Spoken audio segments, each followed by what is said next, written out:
കേരളത്തിലെ മാപ്രകളെ പഞ്ഞിക്കിട്ടിരിക്കുകയാണല്ലോ ശ്രീജിത്ത് പണിക്കർ. ശരിക്കും എന്താണ് സംഭവം? അദ്ദേഹം പറഞ്ഞ ഒരു മുക്കൽ വാർത്തയെ പറ്റിയിട്ടൊക്കെയാണല്ലോ അദ്ദേഹം അതെ. പ്രതികരിച്ചിട്ടുള്ളത്.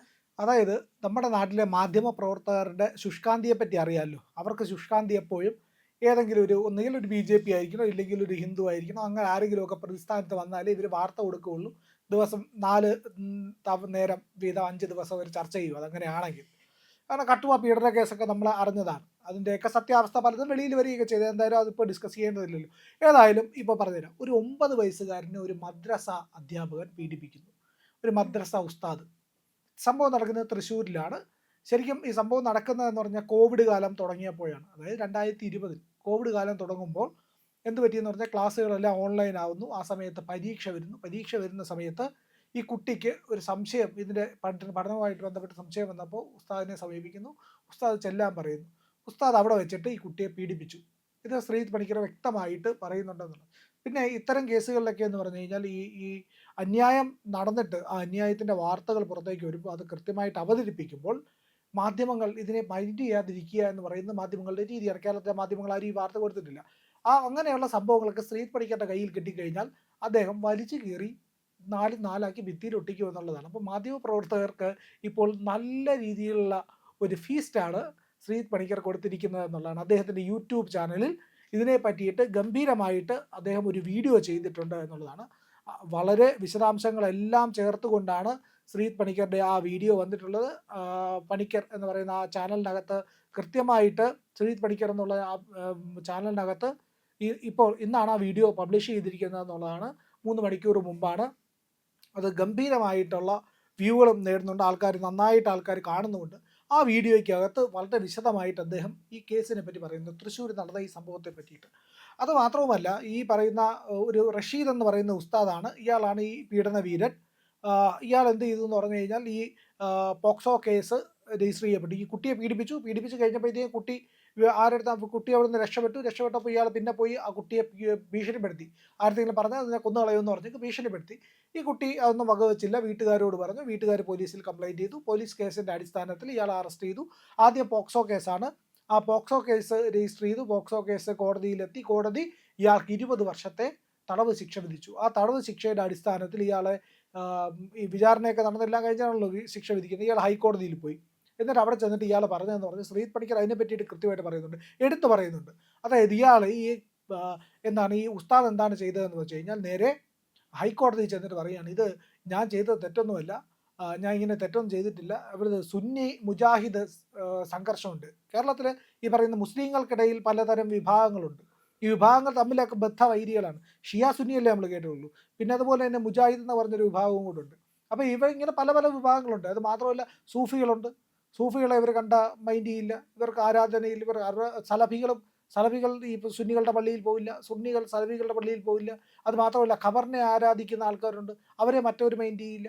അങ്ങോട്ടും ഇങ്ങോട്ടുമൊക്കെ ഈ വലിയ വ്യത്യാസങ്ങൾ ഇവർക്കിടയിലുണ്ട് എന്നുള്ളത്. ഇതൊക്കെ പോരാഞ്ഞിട്ടാണ് അഹമ്മദീയ മുസ്ലിങ്ങൾ എന്ന് പറയുന്ന വളരെ ശാന്തരായിട്ടുള്ള പുരോഗമനവാദികളായിട്ടുള്ള എല്ലാവരോടും സ്നേഹമാണ് ആത്മീയത, സ്നേഹമാണ് മതം എന്ന് പറയുന്ന അഹമ്മദീയ മുസ്ലിം ജമാഅത്ത് എന്ന് പറയുന്ന മറ്റൊരു വിഭാഗമുള്ളത്. അവർ താരതമ്യേന അത് ഇന്ത്യയിൽ ആവിർഭവിച്ചതാണ്. അവർ ഇന്ത്യയിലും പാകിസ്ഥാനിലും ഒക്കെ ഉള്ളതാണ്. അവർ പാകിസ്ഥാനിൽ നിരോധിച്ചു, നിരന്തരം വേട്ടയാടിക്കൊണ്ടിരിക്കുകയാണ്.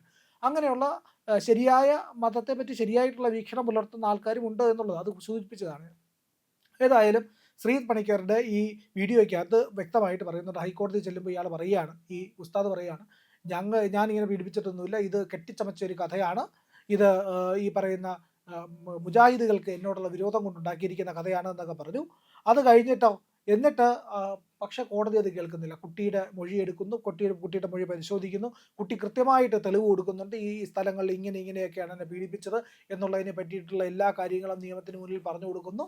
കൃത്യവും കണിശവുമായിട്ട് കുട്ടി നിലപാടെടുത്തതോടുകൂടി ഹൈക്കോടതി ഇയാൾക്ക് ഈ ശിക്ഷ, പോക്സോ കോടതിയുടെ ശിക്ഷ ശരിവെച്ചു. ആദ്യം പോക്സോ കോടതി ശിക്ഷിച്ചു, രണ്ടാമത് ഹൈക്കോടതി ശിക്ഷിച്ചു. ഈ വാർത്തകളൊന്നും നമ്മുടെ മാധ്യമങ്ങൾ കൊടുത്തിട്ടില്ല. അവിടെയാണ് പോയിന്റ്. അപ്പോൾ ജസ്റ്റിസ് ബദറുദ്ദീൻ എന്ന് പറയുന്ന ജഡ്ജിയാണ് ജസ്റ്റിസാണ് ഈ വിധി പറഞ്ഞിരിക്കുന്നത്. വളരെ കർക്കശത്തോടുകൂടി അദ്ദേഹം വിധി കൃത്യമായിട്ടുള്ള ന്യായത്തിൻ്റെ അടിസ്ഥാനത്തിൽ ആ വിധി പ്രഖ്യാപിച്ചിരിക്കുന്നു. നമ്മളൊന്ന് ആലോചിച്ച് നോക്കൂ. പാലത്തായി കേസില്ലേ, നിരപരാധിയായ ഒരു അധ്യാപകനെ കുടുക്കിയ കേസ്. ആ കേസിനകത്ത് എന്തൊക്കെയായിരുന്നു? ആ കുട്ടിയുടെ മൊഴിയുടെ വൈരുദ്ധ്യങ്ങൾ, പലതവണ ആ മൊഴി മാറി. അത് ചെല്ലുമ്പോഴത്തേക്ക് ഓരോ ചോദ്യങ്ങളും അതായത് പീഡനം നടന്നതിൻ്റെ എല്ലാ കാര്യങ്ങളിലും ഈ പറയുന്ന പ്രശ്നങ്ങളായിരുന്നു എന്നുള്ളതാണ്. അങ്ങനെ കോടതിക്ക് ഒരു കാരണവശാലും ഇദ്ദേഹത്തെ ശിക്ഷിക്കാൻ കഴിയില്ല എന്ന് പറഞ്ഞിരിക്കുകയായിരുന്നു. പെട്ടെന്ന് അവിടുത്തെ ജഡ്ജി മാറുന്നു. അത് കഴിഞ്ഞ് വരുന്ന ജഡ്ജി ഒറ്റ ദിവസം കൊണ്ട് കേട്ട് ഈ ശിക്ഷ വിധിക്കുന്നു എന്നുള്ളതാണ് അവിടെ നടന്ന സംഭവം. അങ്ങനെ അതാണ് പാലത്തായി ഈ കേസിൽ സംഭവിച്ചത്. ഏതായാലും ശ്രീജിത്ത് പണിക്കരുടെ കേസിനകത്ത് ശ്രീജിത്ത് പണിക്കർ പറയുന്നതിനകത്ത് കൃത്യമായി ഈ കേസിനെ പറ്റി ഈ പറയുന്ന 9ാം ക്ലാസ്സുകാരനെ പീഡിപ്പിച്ച റഷീദ് എന്ന് പറയുന്ന മദ്രസ ഉസ്താദിൻ്റെ പീഡന വിവരത്തെ പറ്റി പറയുന്നു. എല്ലാം അക്കമിട്ട് നിർത്തിയാണ് പറയുന്നത്. എന്നിട്ട് അദ്ദേഹം ചോദിക്കുന്നുണ്ട്, എന്തേ ഇത് 2 തവണ കോടതി വിധിച്ചപ്പോഴും നിങ്ങൾ വാർത്ത കൊടുത്തില്ല? ഈ വാർത്ത വന്ന് ഈ ഹൈക്കോടതി റിപ്പോർട്ട് ചെയ്യാനായിട്ട് എല്ലാ മാധ്യമങ്ങൾക്കും ആൾക്കാരുണ്ട്, ഹൈക്കോടതി റിപ്പോർട്ടർമാരുണ്ട്, നമ്മുടെ എല്ലാ ചാനലുകൾക്കും ഇവിടെ ആളുണ്ട്.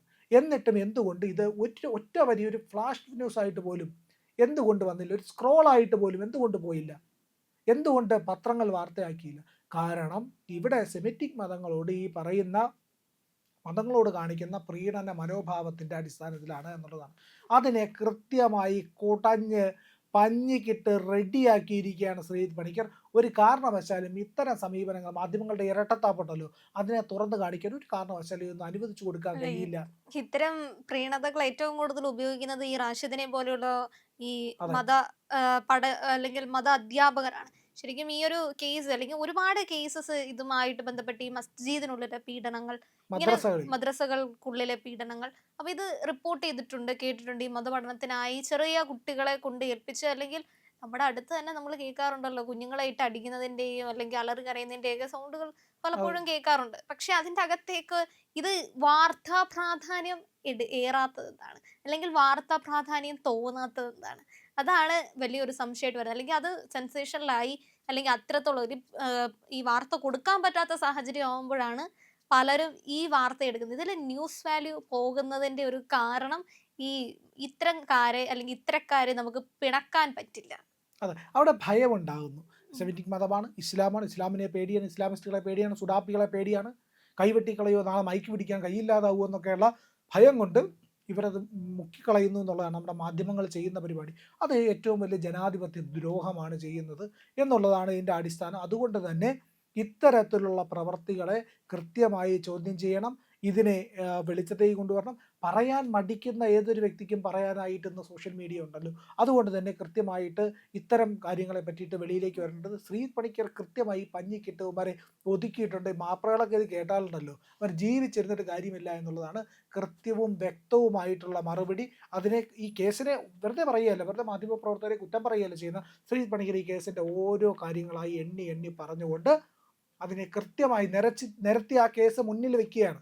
എന്നിട്ട് എന്തുകൊണ്ട് റിപ്പോർട്ട് ചെയ്തില്ല നിങ്ങൾ എന്നൊരു ചോദ്യമാണ് ചോദിക്കുന്നത്. ഇവിടുത്തെ മാധ്യമങ്ങൾക്ക് മറുപടിയില്ല, ഒറ്റ ഒരുത്തിന് മറുപടിയില്ല എന്നുള്ളതാണ്. ഏതായാലും കൃത്യമായ അതിരൂക്ഷമായ വിമർശനം മാധ്യമ പ്രവർത്തകർ ആദ്യം പറഞ്ഞ പോലെ തന്നെ ഇവിടുത്തെ മാപ്രകളെ ശ്രീജിത്ത് പണിക്കർ പഞ്ഞിക്കിട്ടിരിക്കുകയാണ്.